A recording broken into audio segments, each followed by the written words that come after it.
journée ensoleillée avec 28 degrés estimés au thermomètre. Mesdames et messieurs, bonjour, les titres.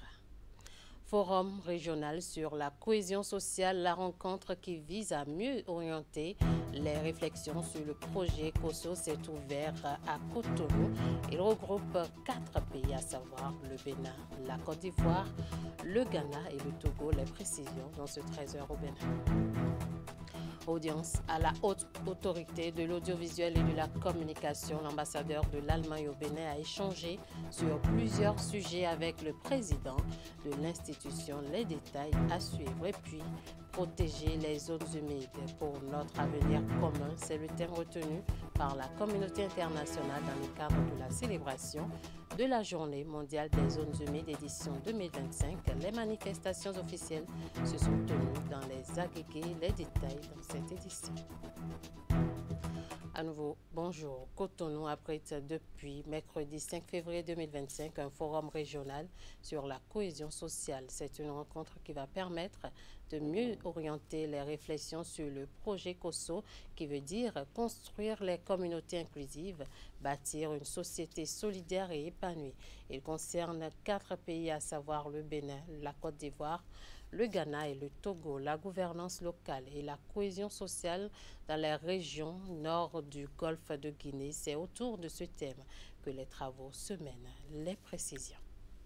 À cette rencontre, des pays membres du projet COSO entendaient construire des communautés inclusives, bâtir une société solidaire et épanouie.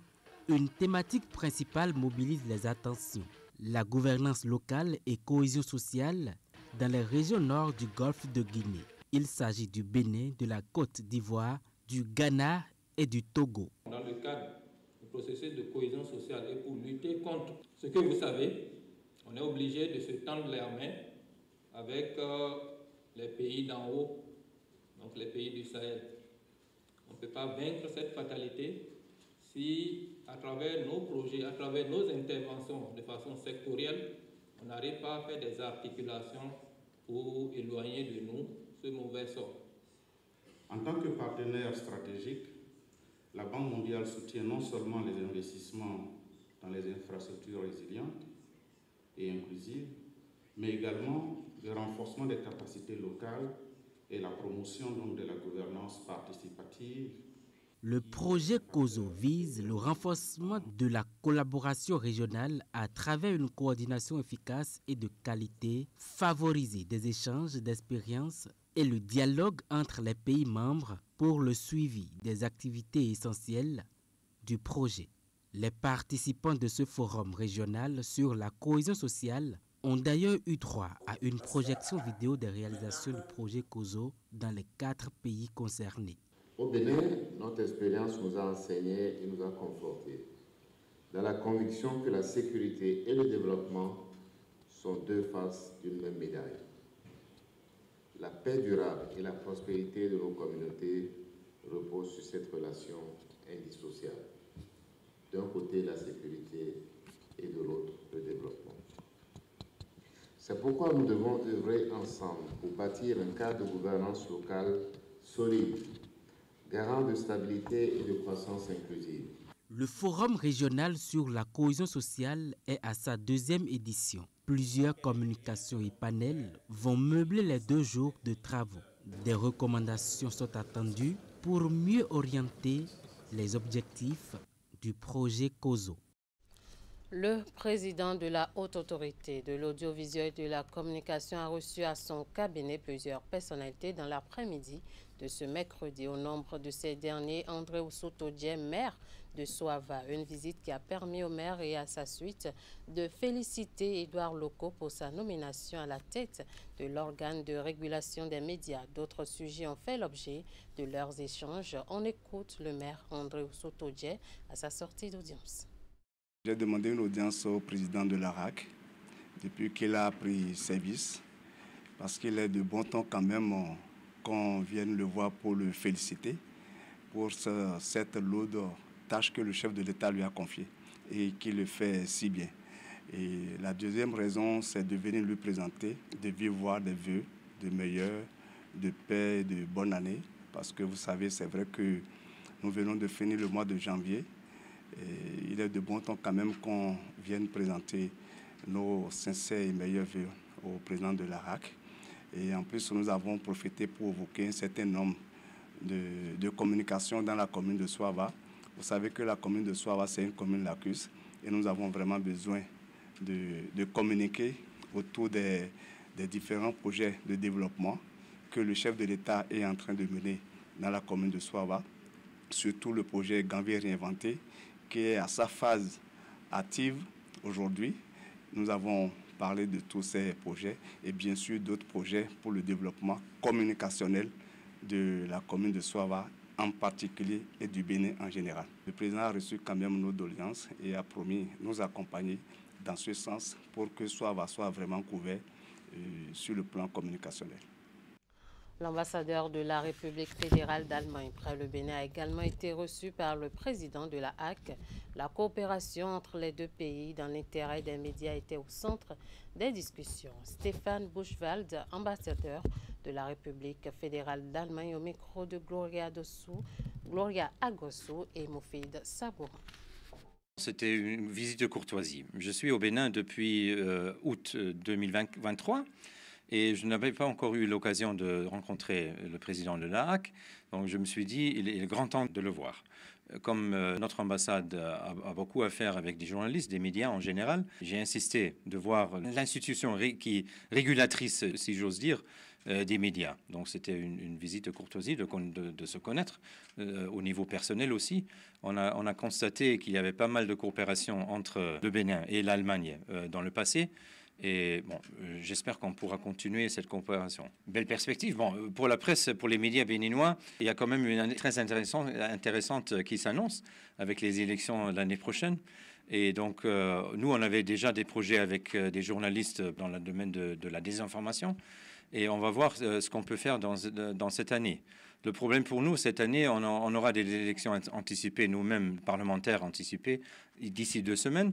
Donc, on n'aura pas de gouvernement pour quelques mois et donc ça veut dire aussi qu'on n'aura pas de budget. Donc, il faut attendre pas mal de mois maintenant avant d'entamer de nouveaux projets. Mais en principe, l'ambassade est toujours prête à s'engager dans ce domaine aussi des médias. Des propos recueillis donc par Gloria Agosso et Moufid Sabourin dans son point de presse à la faveur du Conseil des ministres de ce mercredi 5 février 2025. Le porte-parole du gouvernement, Wilfried Léandre Ngwedji, a opiné sur les propos de maître Adrien Ngwedji concernant l'actualité nationale. Il a apporté des explications afin d'éclairer l'opinion publique. Suivez plutôt. Il y aurait au moins un de futé parmi vous pour demander à un Ngwedji d'apprécier les propos d'un autre Ngwedji, qui plus est sont grands. Mais vous êtes choqué par la teneur des propos tenus par le président Ngwedji, et je vous l'accorde. Mais je comprendrais aussi que vous ne le jugiez pas exclusivement sur ses propos, parce qu'il a déjà dit de bien meilleures choses que ça. C'est lui qui, parmi les tout premiers, au sein de la classe politique béninoise, avait fait le diagnostic et osé publiquement affirmer la nécessité de faire des réformes d'envergure, notamment au plan de la vie partisane, donc la réforme du système partisan dans notre pays. C'est encore lui qui avait fait le constat de ce que le Bénin que le président Patrice Talon a hérité était un Bénin, pour reprendre à peu près ses mots, fragmenté, descendu de son piédestal, pour lequel il fallait un État fort afin d'engager les réformes et les actions nécessaires à sa réhabilitation. C'est lui, par ailleurs, qui avait indiqué déjà que la situation dans laquelle se trouvait ce Bénin-là nécessitait des réformes audacieuses, des réformes qu'il fallait avoir le courage d'homme d'État d'engager afin donc de le redresser. Après, il est vrai que, comme l'enseignerait La Rochefoucauld, même les changements les plus souhaités ont leur mélancolie. Mais ça n'est pas parce que seraient apparues des mélancolies sur le chemin que les réformes auraient perdu de leur substance, de leur vertu. Vous avez été choqué à juste titre parce que, au regard de l'ampleur de la transformation positive que connaît notre pays aujourd'hui, On peut s'interroger sur le timing, sur les objectifs d'une telle réaction. Et j'ai dit, je vous accorde d'être choqué. Dans tous les cas, c'est que cela rassure les uns et les autres que le pays est une belle démocratie qui fonctionne. Et que même quand on est de la mouvance, on peut à un moment ou à un autre dire ce que l'on pense. Après, il faut bien que cela soit bien justifié et tienne dans le contexte. Le Bénin, à l'instar d'autres pays, a célébré la Journée mondiale des zones humides. Les manifestations organisées à cette occasion par la Direction générale des eaux, forêts et chasses et le projet Mangrove ont eu lieu ce mercredi dans la commune des Agégués autour du thème « Protéger les zones humides pour notre avenir commun ». Reportage. Un petit voyage sur l'eau pour atteindre ce site émergé de 4 hectares dans la commune des Agégués, lieu retenu cette année pour la célébration de la Journée mondiale des zones humides. Ici, 6200 plants de palétuviers rouges seront mis en terre dans le cadre de cette journée commémorée par la Direction générale des eaux, forêts et chasses et le projet Mangrove autour du thème « Protéger les zones humides pour notre avenir commun ». Cette journée, plus qu'un rendez-vous annuel, est un moment crucial pour réfléchir sur l'importance des écosystèmes que constituent les zones humides et leur rôle dans la préservation de nos ressources, de notre climat, de notre vie sur Terre. Le thème de cette année nous interpelle à plus d'un titre. Il nous rappelle que les zones humides ne sont pas de simples paysages à admirer, mais de véritables piliers de la vie sur Terre. Ces écosystèmes riches en biodiversité nous offrent des services écosystémiques inestimables. Elles purifient l'eau, stockent le carbone, réduisent les risques d'inondation et servent d'habitat à la faune et à la flore avec une biodiversité exceptionnelle. Au regard du péril qui menace les zones humides, le maire des Agégués se réjouit du choix porté sur sa commune pour bénéficier des actions initiées dans le cadre de cette journée. Les questions du changement climatique se posent avec acuité aux Agégués. C'est la rareté des pluies, c'est également sa précocité sur certains nombres de mois. Les producteurs aux Agégués ont eu leur rendement chuté ces dernières années. La pêche également a donné moins ces dernières années. Et donc, si Agégué est choisi pour abriter cette journée, c'est dit donc que nous avons travaillé à restaurer les Agégués. Sensibilisation des élèves sur la nécessité de protéger les zones humides, mise en place de clubs environnementaux dénommés Jeunes ambassadeurs des mangroves, composés de 60 jeunes d'un collège des Agégués, et remise de matériel et de petits équipements aux associations communautaires de protection de l'environnement ont clôturé l'édition 2025 de la Journée mondiale des zones humides aux Agégués. On parle à présent de la descente inopinée des agents de l'ANM sur le terrain. Plusieurs commerçants, stations-service et autres sanctionnés ces derniers jours pour diverses infractions. Une équipe de Canal 3 a tendu micro et caméra au chef service communication de l'agence pour en savoir davantage sur les raisons de ces descentes inopinées. Je vous invite à suivre Abdelmajid Adelakon. La structure qui est chargée de la mise en œuvre et le suivi et évaluation de la politique nationale de normalisation, de métrologie, de certification, de vérification des produits et de la promotion de la qualité.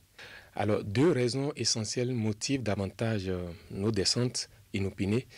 C'est que la première, le gouvernement, à travers la ministre de l'Industrie et du Commerce, nous a instamment instruit à l'effet de renforcer davantage nos contrôles inopinés sur le terrain en vue de garantir que le marché est assaini et que les instruments de mesure qui servent dans les transactions commerciales sont conformes aux normes métrologiques. La deuxième raison essentielle, c'est que nous recevons régulièrement des plaintes des consommateurs qui nous renseignent et qui nous permettent d'agir un peu comme vous le voyez, c'est depuis un certain nombre de temps.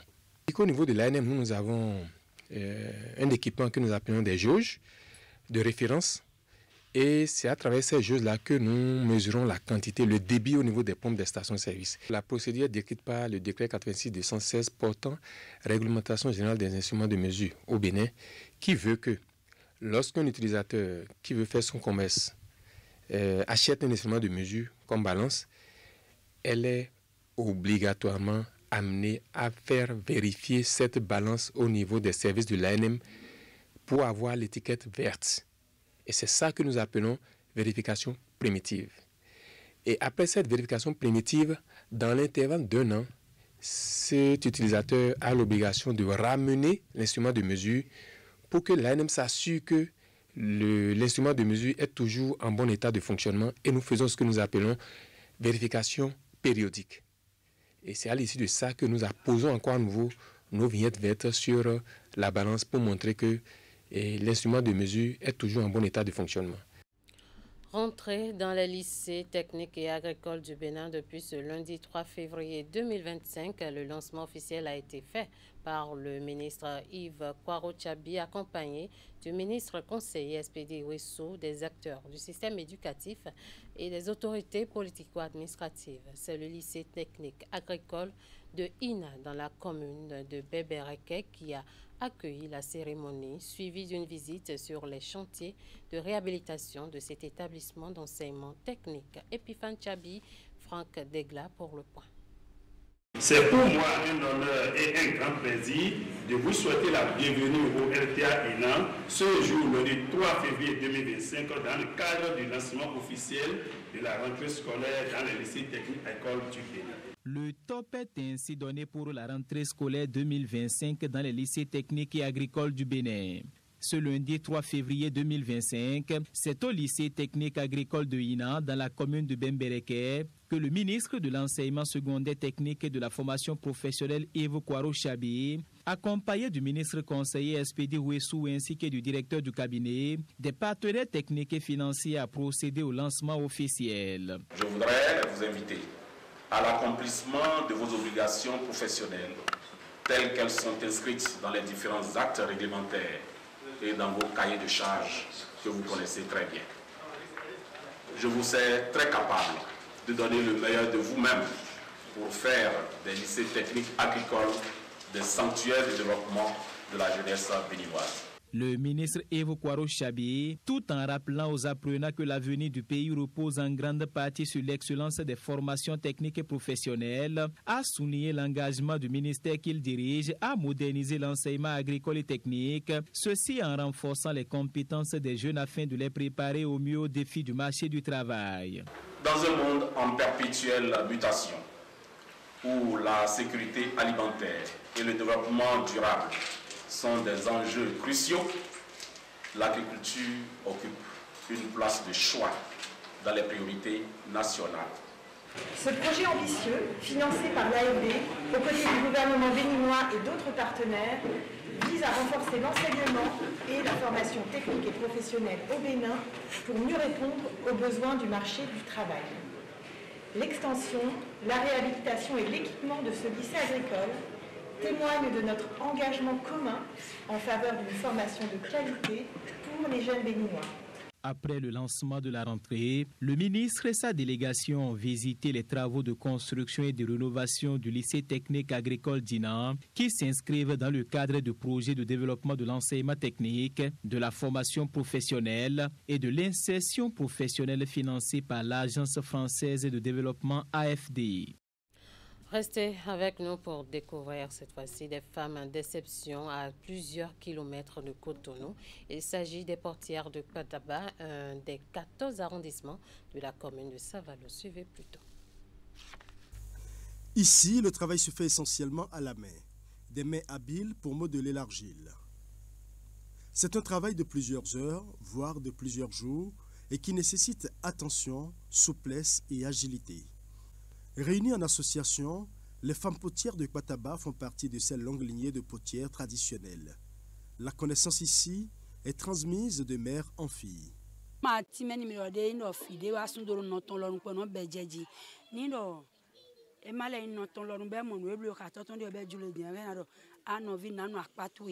Bien que laborieuse et très entreprenante, Ces potières sont souvent confrontées à maintes difficultés. Du traitement de la matière première à la cuisson des pots pour la vente, ce n'est toujours pas une partie de plaisir.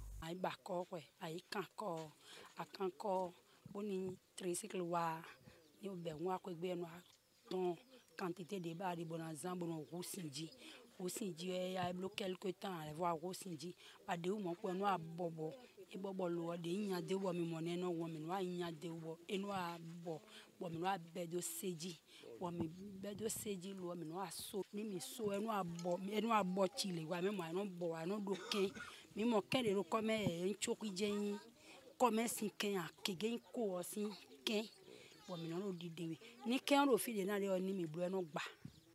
Conduite par l'Association pour le développement de la commune de Savalou, quelques membres du Rotary Club Paris Avenir sont émerveillés par la qualité du travail des femmes potières de Pataba.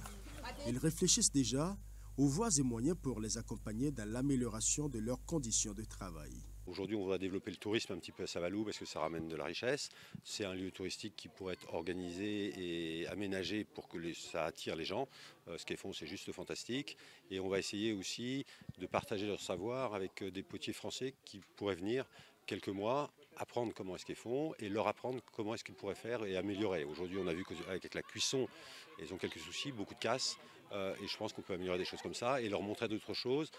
Aménager un hangar où ils puissent recevoir les touristes à l'ombre, montrer leur métier et vendre les produits à côté. En ce qui concerne les débouchés, plusieurs acteurs béninois se positionnent déjà sur le marché de vente afin de faire découvrir au monde entier les belles œuvres de Pataba. Ça attire la clientèle parce que quand moi j'apporte ça au marché, je vends bien.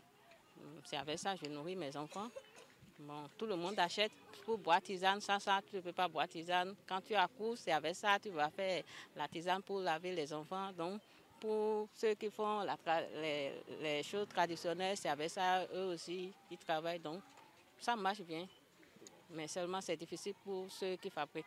Le travail de groupe reste l'une des forces des potières de Pataba. Elles produisent ensemble à la chaîne sous la supervision de leurs aînés. Les produits sont ensuite vendus et les dividendes partagés au prorata des efforts de chaque membre du groupe. Et voilà qui boucle ce 13h au Bénin. Merci de nous avoir suivis. Merci à toute l'équipe de rédaction, de réalisation et de diffusion. Passez un très bon après-midi en compagnie de nos programmes.